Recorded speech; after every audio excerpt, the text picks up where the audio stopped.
Thank you. Yeah. The next section of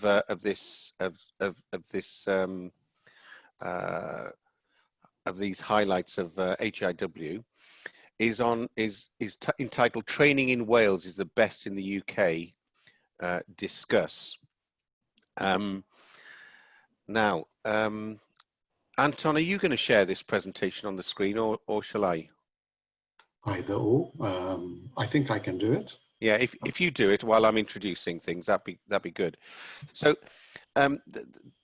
I think that we are in Wales. We're in a really good position because of the size of the country that we have, and the fact that we have access to all our education providers, all our health boards, and to Welsh Government, that we got the agility to make things better the minute we see that they're not. And there are many areas where I think Wales leads in the UK already. It's really important, I think, for us to not just get to that position, but then to maintain it. And that is always difficult. And in those areas where we think there's things that we could do better, we can't be complacent.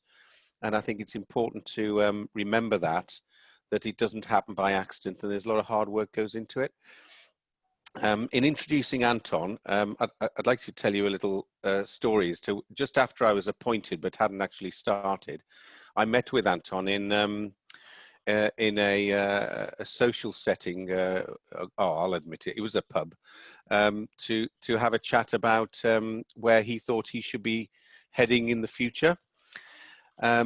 And one of the things he brought up was quality improvement. And I said, look, the issue about quality improvement is that it's all very well doing it in the medical deanery, but we need to be having a multi-professional approach to that.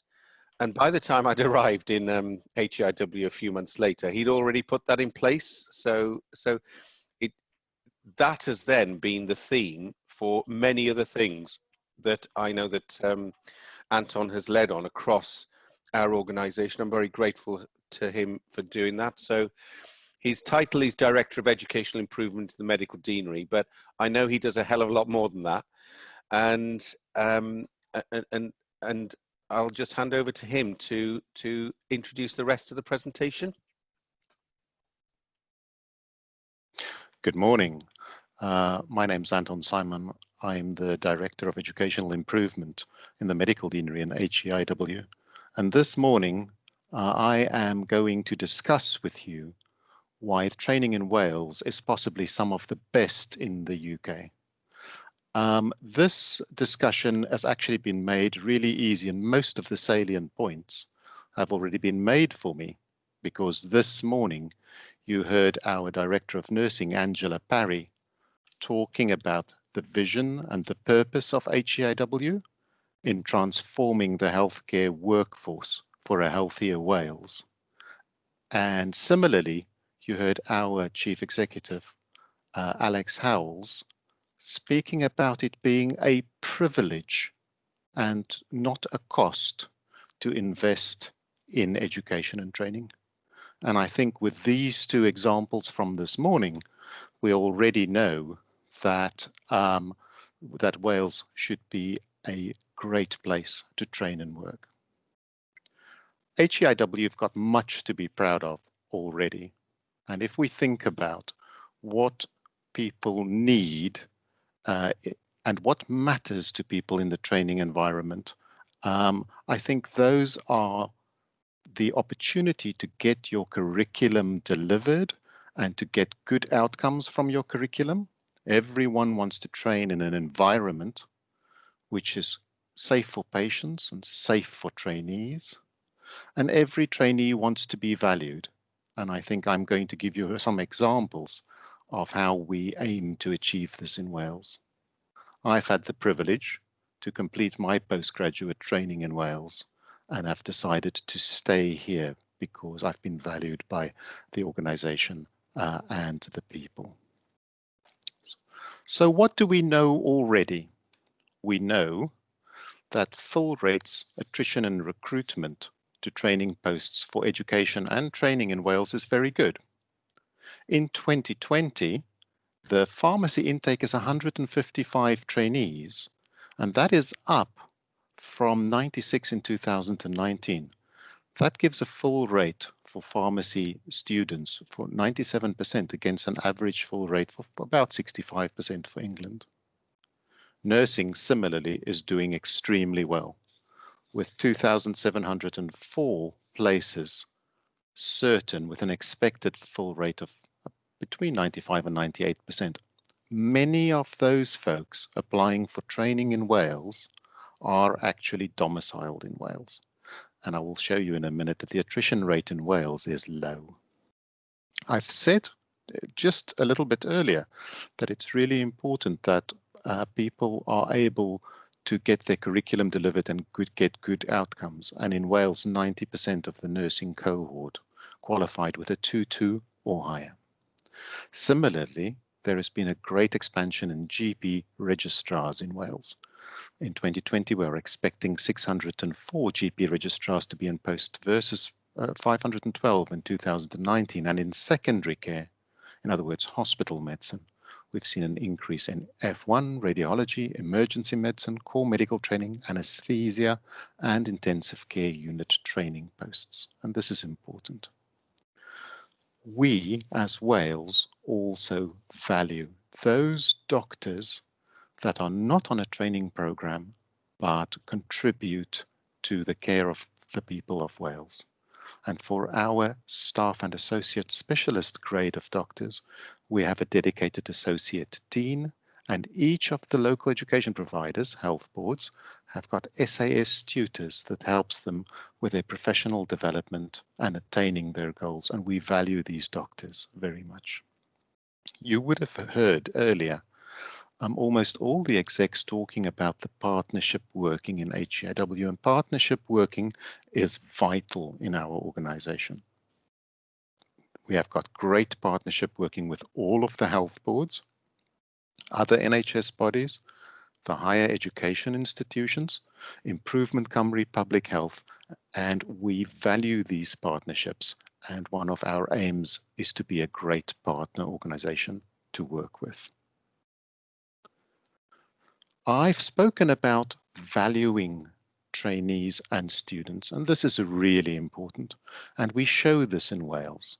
And we can show that the nursing and the allied health professions attainment rates, attrition rates are low compared to England. Differential attainment is something that we are very cognizant of. And we know that there is an issue with the attainment of students from Black and minority ethnic groups when they come, for example, to medical school and further on in their postgraduate careers. We know this, and we have taken steps to set up a differential attainment board chaired by Dr. Colette McNally, who's one of our GPs, and we are looking at the issues and what we can do to address differential attainment in Wales. Some of our groups of trainees are now going to be employed by a single lead employer, which would make things very much easier for them. If you want an example of value, Wales had the highest overall score in the GMC trainee survey of 2019 with an 82% average. I've spoken about an environment to train in and how important that is. And Wales is a perfect size country for improvement, and HEIW is a compact and agile organization. We have great relations with our partners, especially the LAPs, and we aim to have the environment as a good place to train. For example, the postgraduate secondary care, medical education and undergraduate trainer agreement has been mentioned in Newcastle University's assessment of the GMC trainer recognition program as an example of good practice. But we do not plan to rest on our laurels. We always plan to do innovations that will improve training, and right now there are several innovations happening that will improve training in Wales. The pre-registration pharmacy training program is managed by HEIW. It's a multi-sector program, and that's happening now.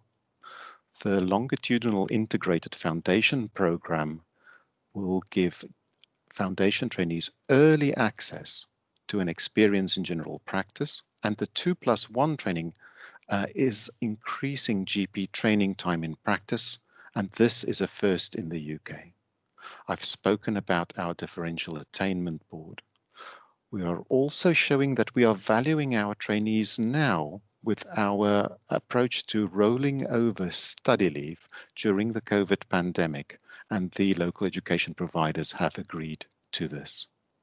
We've also done innovations around ARCPs, in other words, the annual review of competency progression, and we've changed some of this to virtual and have added decision aids to improve the way we conduct that. And these innovations are happening right now. Of course, we will never stop there, and we have plans to ensure even better and even more long-term excellence within our training programs. You will have heard this morning from the board that commissioning now has a multi-professional focus and a focus on workforce and commissioning for quality, and this is very exciting. Also very exciting is that we have recently appointed a multi-professional simulation team, and this will include simulation experts which are multi-professional, work within a multi-professional team, and have an all-Wales remit. The digital agenda is very, very important at the moment, and platforms for teaching, training and meeting and virtual delivery is currently on at the moment. And you will also have heard Julie speaking about yw'r, the leadership portal this morning. As another example, all current quality improvement training is virtually delivered. Furthermore, for the future, we are working towards embedding research and evaluation skills into the HEIW staff cohort and collaborating with our partners to embed research and evaluation into everything we do so that we can show value and can see where we can even improve further in the future. Improvement in practice and improvement in innovation is very important, and our quality improvement skills training program has been held up as an exemplar. And the improvement in practice training program co-developed with the Improvement Academy at Improvement Nghymru will give staff members the opportunity to take part in improvement efforts that will improve care for patients and their relatives. So HEIW is leading on being a great place to train for both students and trainees, and we are always going to work harder to make sure that the environment that they train in is the best that it can be, and that more people want to join us to work, train and live in Wales. Thank you very much. Have we got questions, Angarad? We've got a question or comment from Stephen Riley, who says, we've increased the number of Welsh domicile students on the UG medicine course, now up to approximately 50% of the intake, which represents a very high number of the total Welsh applicants to medicine overall. We have yet to see an increase in the percentage of graduates staying in Wales, still around 50%. I am encouraged by Anton's description that we can convert more of the graduates to stay in Wales as the increased number of Welsh students work through the system. Yeah, thanks, Steve. That's absolutely right. We're on the same page over this, and really keen to work with alongside you guys to make sure that their experience, both at undergraduate and in their placements, is so good that they'll want to stay. So, so thank you for that. That's it's a really good achievement to reach about 50% for Cardiff University. I think that's a really important part of the process. Chris, you're on mute. Yeah, I really think we need to work very closely, as we do with both our medical schools. I think the hinge point between undergraduate and postgraduate medicine is it's a continuum rather than a hinge. I really think that we need to be supporting our young people to make the right career choices in the first place, but actually to work with our undergraduate medical schools and all our undergraduate training to actually promote Wales in a way that means their postgraduate education and training makes them want to stay. I think that's across the professions. So closer working, I think, is really important. Can I ask a question, Push? Yep. Sorry, Anton, I was just wondering, obviously there's loads of reasons and lots of evidence about why actually it's so great to train in Wales. I was just wondering if you could say a bit more about how we get experience and the voice from trainees into HEIW and how we use some of that feedback to improve. Okay, so this is really important, Alex, as you know. So we get a lot of information from trainees in a lot of different ways. So our trainees give feedback once a year in a general survey from the regulator. That's great, but it's not enough. A lot of our trainees, especially within the early years, F1 and F2, fill complete questionnaires on every training post that they do. And all of that we can collate. But more than that, we strive to have trainee representation in the groups and the work that we do. For example, Helen Baker and I co-chair the study leave review group, and we will have trainees on that group representing the trainees, but also in various stages of training. Furthermore, we have a trainee think tank, which is hosted inside of HEIW, which have trainees from a large different group of settings, which feed back into the medical dean's team. Within the LEPs, so out there in the training environment, we've enabled groups of trainees. For example, in medicine, these will be trainee fora, which occurs within the health boards at a local setting, feedback into their local LEP with issues or improvements, and that then, via our usual structures of visits, then get feedback into HEIW. So we have ways of engaging with trainees right from the coalface up into the committees and structures of HEIW, if that makes sense. I suppose it's important that we look at those examples and see how we can provide it across the other professional groups. That's the obvious lesson to me. Yeah, and also that we know what are the top issues that are concerning them and building that into the improvement process, which I know that we are, but I think it's just having more visibility on that. Yeah, those things are coming through will just help us continuously improve. Yeah. Julie? Thanks. So can I just say thanks for a brilliant presentation. Although I've been in the organisation for a couple of years, I think just listening to the presentations and particularly this one, you just kind of learn so much more. So I suppose there was just a couple of things really to add to what colleagues have said, particularly around paying attention to trainees and trainees' views. So obviously within our work programme, we have got a commitment to produce a trainee wellbeing plan and to sort of focus on that. Within our corporate performance management arrangements, we're building in, we've got the GMC survey in there at the moment, but we're also actually looking at the other professional groups to see how we can report sort of trainee experience. But what colleagues on the call may not be aware of is that we've just taken over responsibility for Train Work Live from the Welsh Government on behalf of NHS Wales. And so we will be active at the BMJ Career Fair next month.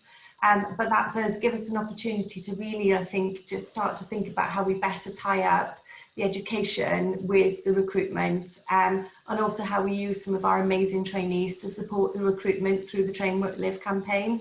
So I think lots of opportunities for us. And I know when we set the topic, it was quite a challenging title, but I absolutely fundamentally believe this is a great place to train. So thank you for the presentation. Thank you. So there's been a couple of questions in the Q&A box. So first, Farouk Sarfraz has asked, are the opportunities for feedback and engagement equal across juniors who are less than full-time and international medical graduates in non-training roles? So that's actually two questions in one. Do you want to take the first bit on less than full-time, Anton?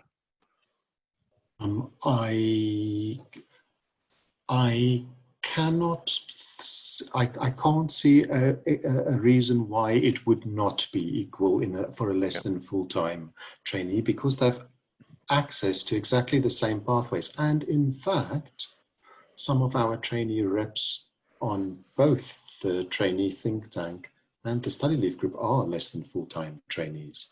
So I think less than full-time trainees are relatively well represented, I think. I think the second question is one for you, Push. Yeah, so the issue about international medical graduates, I think, is a really important one to us in HIW. We had started a process of, I'll just go back a sec.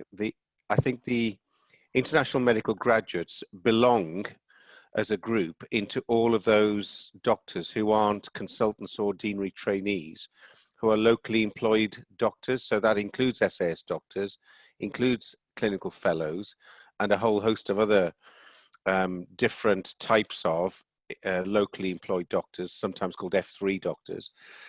But international medical graduates are part of that. And the questioner has raised a really important point, is where is their voice?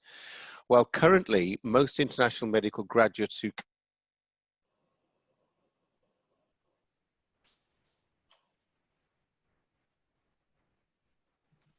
We lost Push. I think he's frozen, isn't he?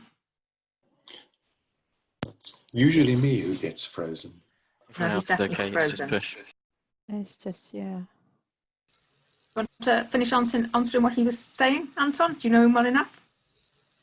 I think what he is alluding to is that most of the international medical graduate doctors fall within the pool of doctors that we very loosely describe as SAS.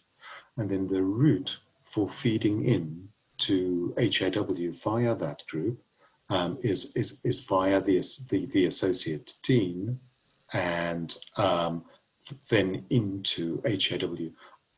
I think that Push will say, or hopefully will say, that there's much more work planned with that group of doctors. Okay, thanks, Anton. Push doesn't look as though he's reappearing at the moment. So, and I think we're almost out of time. So, if it's all right, Angharad, are we clear to move to the final session? We've just got one more question. Oh, sorry, go on. Yeah. What is the mechanism for matching trainee numbers to funding posts, in particular for physician associate trainees? We are going to see a particular increase in graduate PA trainees in the next year. Okay, so do any of my colleagues want to pick that up? Angela? I'm happy to pick that up. It is a hugely important point for obviously yourself, who's asked the question about physician associates, but actually for all recruits in Wales who come here to train with the ambition of working here in Wales. So we are embarking in the next month on an extensive piece of work which will involve both our education partners, our health board partners and other key stakeholders together with ourselves to look at the processes that we can use to recruit graduating students into the workforce. So your question is a timely one. The mechanism which you ask about in your question is not perfected yet, but we will be working with all these stakeholders to identify a mechanism that enables those people that wish to work in Wales on graduation. Thank you, Angela. So Push has come back. So Push, any closing remarks from you before we move on? You're mute. Apologies for that. I haven't a clue what happened there. I just saw my screen disappear. I said, oh my God, you know, I didn't know whether to carry on or not. So, well, I'd just like to say thank you to Anton for doing the presentation, and actually all of the colleagues who helped him prepare it, because, you know, I truly believe that we are thinking in the right way across all professions, and I think that came across. I think we've got a lot to learn from each what we're doing well in one place. We should be looking to replicate elsewhere, and learning from each other. And I think that is actually happening. So very, very happy with the discussion that we've had there, and some really important points brought up. Thank you, Coach. Who do I pass on to?